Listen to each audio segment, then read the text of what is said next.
NNTV News.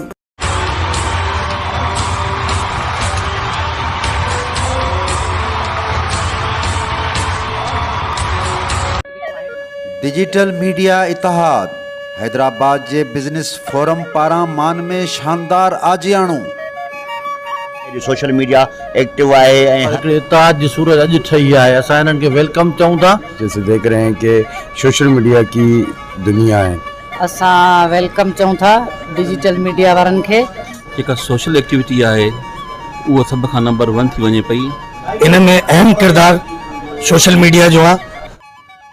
Hyderabad business forum पारां digital media association जे नई चूंडियल उहिदेदारनि जे मान में शानदार आजियाणू ॾिनो वियो।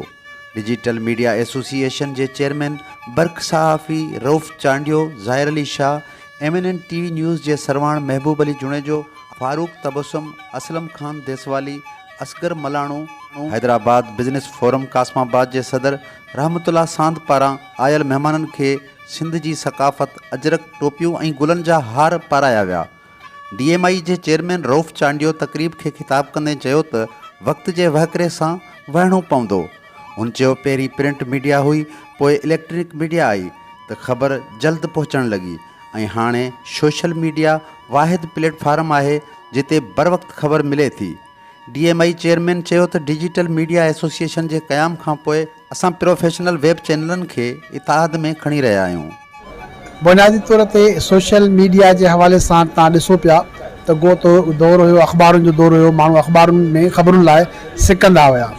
उन खां पोइ वरी TV चैनल्स इलेक्ट्रॉनिक मीडिया अची विया, उन्हनि जे करे अख़बारुनि ते असरु पियो। वरी अख़बारुनि TV चैनल्स खे फॉलो करणु शुरू कयो ऐं हाणे तव्हां ॾिसो पिया त अख़बारूं त सही पंहिंजी जॻह ते, पर TV चैनल्स बि सोशल मीडिया जे खे फॉलो कनि था, सोशल मीडिया तां ख़बरूं खणी हलाइनि था, जंहिंजे नतीजे में सोशल मीडिया जी जेका अहमियत आहे उहे पूरे पाकिस्तान में वधी वई आहे, सॼी दुनिया में वधी वई आहे। जेका इलेक्ट्रॉनिक मीडिया आहे उहा वेब चैनल्स खे बर्दाश्त करण लाइ तयारु न आहे, जेतोणीकि इलेक्ट्रॉनिक मीडिया वारा ख़ुदि सोशल मीडिया तां ऐं वेब TVs तां उन्हनि तां ख़बरूं खणी हलाइनि था। तंज़ीम ठाहियूं जेका सोशल मीडिया में कमु कंदड़ पोरेतनि वर्करनि ऐं मज़दूरनि लाइ कमु करे, उन लाइ असां सभिनी जेके TV चैनल जा मालिकान आहियूं जेके कमु कयूं पिया, उन्हनि खे आई आहे डिजिटल मीडिया एसोसिएशन ठाही आहे, जेका एसोसिएशन बाद में वरी हेठी सतह ते रिपोर्टर्स, जर्नलिस्ट जेके वर्किंग कैमरामैन आहिनि, रिपोर्टर आहिनि, ब्यूरो चीफ आहिनि, डायरेक्टर न्यूज़ आहिनि, वरी उन्हनि जूं बाद में ऑर्गेनाइज़ेशन्स ठाही वेंदी ऐं उन खां पोइ उन्हनि खे ज़िलई सतह ते यूनिट क़ाइमु कया वेंदा त जीअं उन्हनि जे जेके सोशल मीडिया में कमु कंदड़ पोरेतनि खे हक़ मिली सघे, प्रेस कॉन्फ्रेंस में उन्हनि खे अहमियत मिली सघे ऐं उन्हनि जो जेके मामला आहिनि उहे हक़ राइट्स मिली सघनि। बिजनेस फोरम कासमाबाद जे सदर रहमतुल्लाह सांद MNNTV न्यूज़ सां ॻाल्हाईंदे चयो त मीडिया वायरल कयो आहे पूरे पाकिस्तान छा पूरी दुनिया में। अॼु सोशल मीडिया एक्टिव आहे ऐं हर आवाज़ उहो मज़लूम जो जेको आला इख्तियार ते पहुचाए थी। अहिड़े तरीक़े सां हैदराबाद में असांजी डिजिटल मीडिया एसोसिएशन ठही आहे, असां उनखे वेलकम चयूं था ऐं उन जा जेके सरबराह आहिनि या जेके चैनल आहिनि जहिड़े बहितरीन तरीक़े सां असांजे आम माण्हू खे सां गॾु ई गॾु हिकु हैदराबाद जे ताजर जो आवाज़ आला इख्तियार ते पहुचायो आहे ऐं असांजो जेको इंसाफ़ आहे उन्हनि असांखे वठी ॾिनो आहे पूरी हुकूमत खां। ऐं अहिड़े तरीक़े सां हीअं तव्हां ॾिठो हूंदो त लॉकडाउन जा हुजनि, कोरोना में जेतिरियूं असांखे प्रॉब्लम थिया आहिनि वापारी तंज़ीमुनि खे, उन में जेको सोशल मीडिया पंहिंजो रोल प्ले कयो आहे। अहिड़े तरीक़े सां असां इहा ई दुआ घुरंदासीं त जेको हिन वक़्तु सोशल मीडिया जो चैनल ठहियो आहे तव्हांजे जंहिंमें ई दुआ आहे त हमेशह वांगुरु असांजो हक़ु असांखे वठी ॾींदा ऐं हिकु आम ताजर सां जेके ज़ुल्म इंसाफ़ियूं नाइंसाफ़ियूं थियनि थियूं ऐं उन जा जेके हुक़ूक़ आहिनि पामाल थिया आहिनि उन्हनि खे भरपूर माना वठण जे लाइ असांजे कारोबार खे हथी वठण लाइ मां सम्झां थो पंहिंजो रोल प्ले कंदा ऐं असांजो आवाज़ आला इख्तियार ते पहुचाइनि ऐं इहा ई महिरबानी आहे सोशल मीडिया जी। हैदराबाद बिजनेस फोरम जे तरफ़ां सोशल मीडिया डिजिटल टीम खे जेको आहे हिते कासमाबाद बिजनेस फोरम जे ऑफिस में आजाणो ॾिनो वियो आहे। हिकिड़ो हैदराबाद खे सख़्तु ज़रूरत हुई हैदराबाद की सोशल मीडिया जी, उन में मुख़्तलिफ़ माण्हू पंहिंजे तरीक़नि सां कमु कनि पिया, पर हिकिड़े इतिहाद जी सूरत अॼु ठही आहे। बिस्मिल्लाहिर्रहमानिर्रहीम, मेरा नाम यूसुफ मेमन है, मैं सीनियर वाइस चेयरमैन हूँ हैदराबाद बिजनेस फोरम का।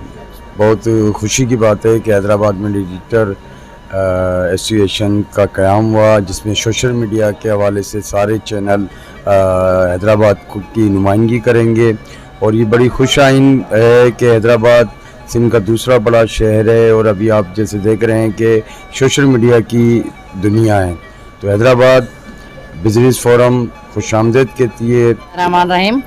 असां वेलकम चऊं था डिजिटल मीडिया वारनि खे ऐं हिननि जी महिरबानी आहे। हिननि जे चैनल सां असांजे बिज़नेस फोरम खे ॿियनि मसइलनि खे हाईलाइट कयो वेंदो, ताक़त मिलंदी।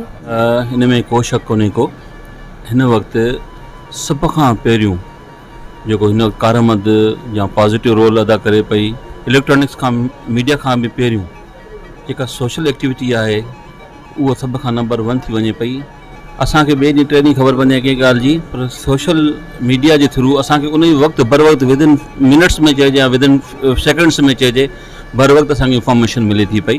सिर्फ़ु एतिरो चवंदुमि जेको डिजिटल मीडिया जी तरफ़ां जेको हेठनि माण्हुनि खां वठी आम दुकानदारनि खां वठी मथे ताईं जेको इहो मैसेज पहुचे थो, इन में अहम किरदार सोशल मीडिया जो आहे।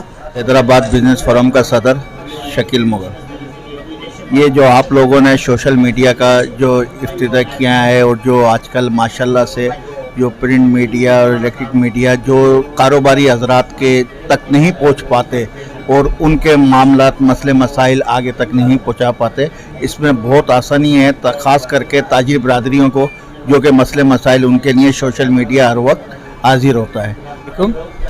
ये सोशल मीडिया इस वक्त एक ऐसा इदारा बन गया है जो एक आम आवाज़ जो पूरी दुनिया तक पहुंचा रहा है। हम जब छोटे छोटे होते ना तो यहाँ पर पेपर एक आता था और वो कल की खबरें होती थी। थोड़ा सा हालात ने करवट खाई, फिर ब्लैक वाइट टीवी आ गया, फिर उसमें और करवट खाई थोड़ी देर, फिर रंगीन टीवी आ गया, फिर 2 चैनल हो गए, 3 चैनल हो गए। वक्त और हालात के हिसाब से उसमें आवाम के लिए भी आसानी होती है, उसमें जो गवर्नमेंट इदारे होते हैं उनको भी फौरी तौर पे मालूमात पहुंचती है। तो ये कि ये बहुत बड़ा किरदार है डिजिटल मीडिया का। असांखे ॿिए ॾींहुं पढ़ंदासीं उहा असांखे हिकदमि असांखे पहुची थी वञे ऐं हिन मां असां मुतमिन आहियूं। असां बिज़नेस कम्युनिटी जेका आहे उहा तमामु ख़ुशि आहे तव्हां सां गॾु आहे। डिजिटल मीडिया एसोसिएशन जे चेयरमैन रऊफ़ चांडियो चयो त ही इतिहाद बिज़नेसमैननि पहुरतनि ऐं हर मज़लूम माण्हू जो आवाज़ आहे। DMI में शामिल समूरी सथ में सभु सीनियर सहाफ़ी मौजूदु आहिनि। तकरीब जे आख़िर में रिफ्रेशमेंट जो बंदोबस्त पिणु कयो वियो।